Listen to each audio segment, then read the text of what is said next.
আজকে আমরা দেখাবো যে একটা রকেট কী করে কাজ করে এবং এই রকেটগুলো পার্টিকুলারলি কেন উপরে যায় এবং তার মধ্যে কী কী কম্পোনেন্ট থাকে সেটা বোঝানোর চেষ্টা করছি।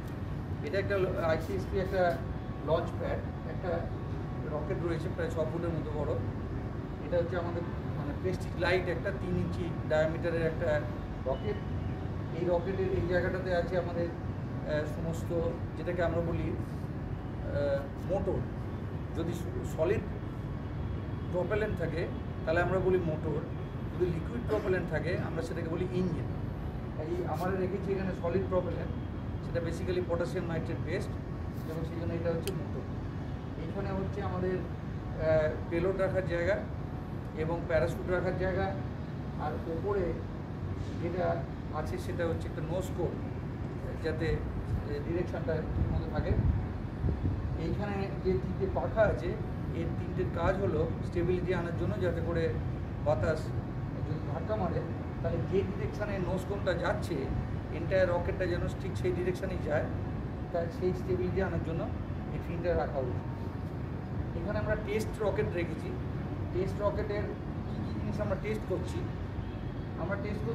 প্রথম কথা যে এই যে মোটরটা আমরা রেখেছি সেই মোটরটাতে কত বড় কতখানি থ্রাস্ট হচ্ছে, এইখানে কতগুলো জিনিস দেওয়া হচ্ছে, যেমন সেন্সার আছে যে ওখানকার টেম্পারেচার, যে আমরা যে পেলোডগুলো রাখবো সেখানকার টেম্পারেচারটা কীরকম হচ্ছে, ভেতরের টেম্পারেচার, বাইরের টেম্পারেচার কীরকম হচ্ছে। এইখানে আরেকটা আছে আমাদের ইগনিশন চেম্বারে যাওয়ার জন্য একটা তার, যেটা এই পাইপের মধ্যে দিয়ে এসছে ইগনিশন করার জন্য। এইখানে আরেকটা পাইপ আছে আমাদের যেখানে লঞ্চ প্যাড আছে সেখান থেকে জায়গাটাকে ঠান্ডা করার জন্য। বেসিক্যালি এই কম্পোনেন্টগুলোই থাকে যখন বড় রকেটও লঞ্চ করা হয়। এইখানে যে জিনিসগুলো আছে সেগুলো যদি আমরা এটাকে রিলিজ করতে চাই তাহলে এগুলোকে সরিয়ে দেওয়া হয়, আর এগুলো রিস্ট্রেন করে রাখার জন্য রকেটটাকে। এবার এই রকেটটা যে কী কী কম্পোনেন্ট আছে একবার আমি খুলে দেখাচ্ছি একটা ছোট রকেটকে কাজে লাগিয়ে।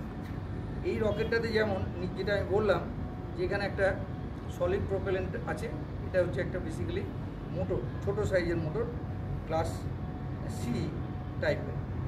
আচ্ছা, এইখানে যেটা আছে সেটার মধ্যে আমাদের প্যারাশুট দেখা যাচ্ছে, এবং এখানে যেটা আছে সেটা নোজকোন।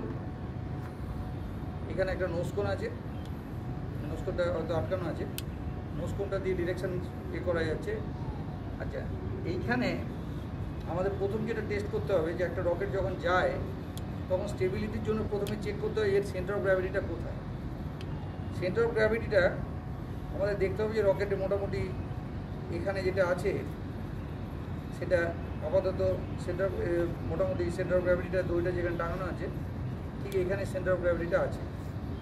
আর আরেকটা জিনিস যেটা দেখতে হবে যে এই রকেটের যেখান থেকে সেন্টার অফ প্রেশার, যেটা সেন্টার অফ প্রেশারটা মাপতে হবে। যে রকেটটাকে যদি আমি সোজাসুজি তার ছায়া তুলি, রকেটটার ছায়া যদি ওপর থেকে আলো ফেলে যদি ছায়াটা রাখি, তাহলে সেই ছায়াটার সেন্টার অফ গ্র্যাভিটিটা কোনখানে।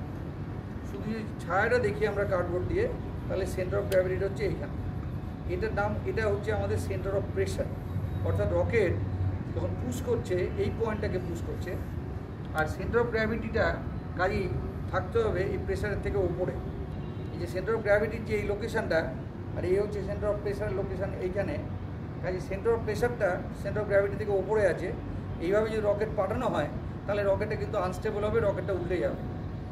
সেন্টার অফ গ্র্যাভিটিটাকে যাতে ওপরে থাকে তার জন্য সেন্টার অফ গ্র্যাভিটির মধ্যে একটা পেলোড জাতীয় জিনিস আমাদের সেন্টার অফ গ্র্যাভিটির ওপরে রাখা হয়, যে পেলোডগুলো অবশ্যই তার মাথাটাকে ভারী করে, এবং সেই ভারী করার জন্য এখানে যে আমরা এবার প্যারাশুটটা ঢুকিয়ে দিচ্ছি। প্যারাশুট এর মধ্যে বেঁধে পাঠানো হয় যাতে করে এই নোজকোনগুলোকে নিয়ে আসতে পারে। এবার যদি আমি সেন্টার অফ গ্র্যাভিটি ক্যালকুলেট করি প্যারাশুটটা ঢোকানোর পরে, তাহলে দেখব যে এটা কিন্তু ভারী হয়ে যাচ্ছে মাথাটা, প্যারাশুট মানে পেলোড ঢোকানোর পরে। এবার পেলোড ঢোকানোর পরে আমি যদি আবার নতুন করে সিজিটা মাপি, দেখব যে সিজিটা এপাশে চলে এসছে, সেন্টার অফ গ্র্যাভিটিটা। এই যে সেন্টার অফ গ্র্যাভিটিটা এপাশে এসেছে তার মানে হলো যে এখনও এই পাশে আছে, এই হচ্ছে রাফলি সেন্টার অফ গ্র্যাভিটিটা এই ডিরেকশান এইখানে আছে। কাজে এই সেন্টার অফ গ্র্যাভিটিটা, এটা হচ্ছে সেন্টার অফ প্রেশার সিপি, এই হচ্ছে সেন্টার অফ প্রেশার। তাহলে সেন্টার অফ প্রেশারটা এখানে, সেন্টার অফ গ্র্যাভিটিটা এখানে। কাজে এই রকেটটা পাঠাতে গেলে ওটা কিন্তু স্টেবলভাবে উঠবে। এক্স্যাক্টলি সেইভাবে দুটো জিনিস আবার চিন্তা করতে হয়, যে সেটা হলো যে পেলোডগুলো রাখা হচ্ছে কিংবা যে প্রপেলেন্টগুলো দেওয়া হচ্ছে সেটা যেন এক্স্যাক্টলি সেন্টার অফ গ্র্যাভিটির মধ্য দিয়ে পাস করে। অর্থাৎ এটা অ্যাক্সিসিমেট্রিক সিস্টেম যদি থাকে তাহলে সমস্ত লোডগুলো এমন করে বসানো হয় যাতে সেন্টার অফ গ্র্যাভিটির মধ্য দিয়ে মানে মোটামুটি অ্যাক্সিসিমেট্রিক সিস্টেম যেন থাকে। যদি যন্ত্রপাতিগুলো অ্যাক্সিসিমেট্রিক না থাকে তাহলে নানা রকম অন্যান্য প্যাকিং মেটেরিয়াল দিয়ে, দামি মেটেরিয়াল দিয়ে গুছিয়েও ওটাকে সেন্টার অফ গ্র্যাভিটিটাকে মধ্য দিয়ে যেন সেন্টার অফ গ্র্যাভিটিটা যেন অ্যাক্সিসের মধ্য দিয়ে পাস করে, তাহলে রকেটটা ম্যাক্সিমাম স্টেবল থাকে। আরেকটা যেটা করা হয়, মানে যেটা রিয়েলিস্টিক্যালি যেটা করা হয়, সেটা হলো যে এই যে এক্সস্ট কিন্তু এখানে ফিক্স থাকে না। ওটা প্রথম কথা বানানো হয় টিপিক্যালি গ্রাফাইট দিয়ে, টেম্পারেচার যাতে অন্তত 3000 ডিগ্রি অবধি সাস্টেন করতে পারে। আর 2 নম্বর যেটা হয় যে এক্সস্টটার উপরে কন্ট্রোল থাকে, নাম থ্রাস্ট ভেক্টর কন্ট্রোল, TVC।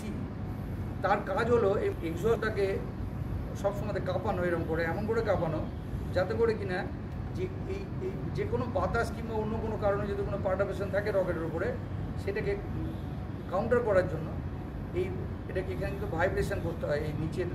সেই জন্য অনেকে যারা দেখেছেন লিফট অফ হচ্ছে কোনো রকেট, দেখতে পাবেন যে নিচে যে এক্সস্ট রয়েছে সেই এক্সস্টটা কিন্তু কাঁপছে, তার কারণ স্টেবল করার চেষ্টা করে। এই ধরনের ছোটো ছোটো রকেটগুলো এটা সাধারণত লঞ্চ প্যাডে করে পাঠানো হয়, বাচ্চারা যদি পাঠায়, যে রকেট যেগুলো পাঠাতে চেষ্টা করে সেইগুলো ইগনিশানটা দেওয়া হয় অটোমেটিক। এখান থেকে ইগনিশান তার দিয়ে ঢোকানো থাকে এবং সেটা নিচে একটা প্লেট আছে যাতে করে ইগনিশানের আগুনটা যেন এই অনুযন্ত্র নষ্ট না করে দেয় নিচের স্ট্যান্ডটাকে, আর এটা যেন স্মুথলি বেরিয়ে যেতে পারে।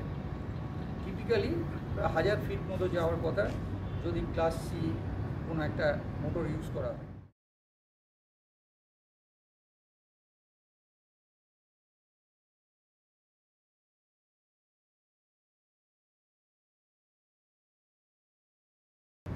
কারণ আমাদের এই কেসে যেটা করা হবে, আমাদের যে টেস্টটা, যে নর্মালি থ্রাস্ট ক্যালকুলেট করার জন্য এটাকে শুকিয়ে ক্যালকুলেট করতে হয় এবং যেদিকে প্রপালশনটা যাচ্ছে তার উল্টো দিকে স্ট্রেন গেজ দিয়ে আমাদের মাপতে হয় যে অ্যাকচুয়াল থ্রাস্টটা কত।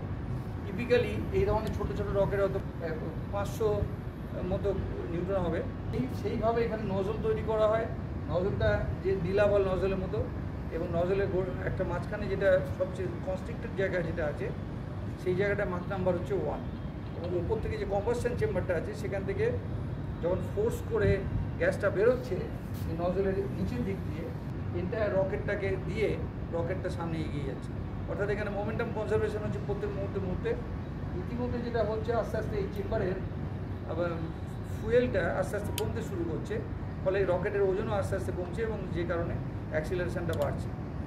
দুটো জিনিসের উপর নজর রাখতে হয়, একটা হচ্ছে থ্রাস্ট, কতখানি থ্রাস্ট দিতে পারে আমাদের মোটরটা এবং কতক্ষণ ধরে দিতে পারে, অর্থাৎ কতক্ষণ ধরে এই রকেটটাকে অ্যাক্সিলারেট করবে। এই ইন্টিগ্রেটেড যে থ্রাস্ট আছে, অর্থাৎ thrust integrated by the time, এই অ্যামাউন্ট অফ কিন্তু অ্যাক্সিলারেশনটা আমরা দিচ্ছি রকেটটাকে। এইগুলো হচ্ছে বেসিক।